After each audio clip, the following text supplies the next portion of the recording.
IPL 2024 భాగంగా ఈరోజు big fight జరగనుంది.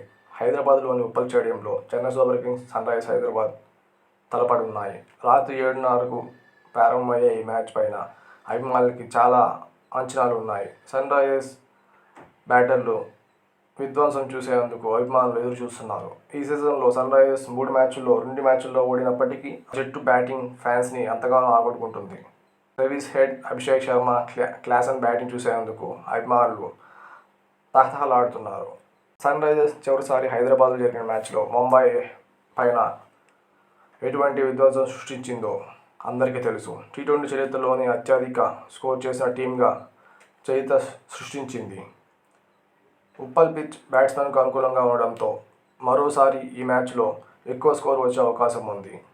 మరోవైపు చెన్నై సూపర్ కింగ్స్లో ఇండివిజువల్గా ఎక్కువ పరుగులు చేసిన ప్లేయర్ లేనప్పటికీ కప్పు గెలవాలంటే వ్యక్తిగత మైలురాళ్లు కాదు, టీం అంతా కలిసి ఆడాలని చెన్నై ఇప్పటికే నిరూపించింది. చెన్నై ఈ సీజన్లో 3 మ్యాచ్లు ఆడగా 2 మ్యాచ్ల్లో విజయం సాధించి పాయింట్స్ టేబుల్లో 3వ స్థానంలో ఉంది. బ్యాటింగ్లో రుతురాజ్ గైక్వాడ్, రచన రవీంద్రన్, రహానే, డారీ మిచెల్, శివం దూబే అంతా టీమ్గా ఆడి చెన్నైకి విజయాన్ని అందిస్తున్నారు.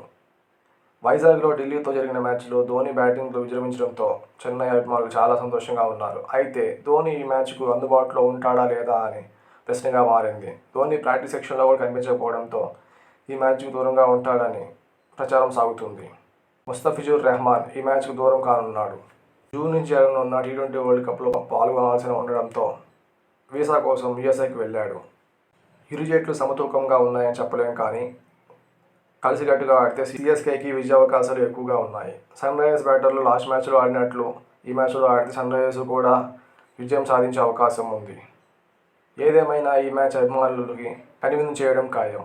హెడ్ టు హెడ్ రికార్డ్స్ చూస్తే రెండు టీమ్స్ మధ్య ఇప్పటి వరకు 20 మ్యాచ్లు జరగగా సిఎస్కే 15 మ్యాచ్ల్లో విజయం సాధించింది. ఎస్ఆర్హెచ్ 5 మ్యాచ్ల్లో మాత్రమే విజయం సాధించింది.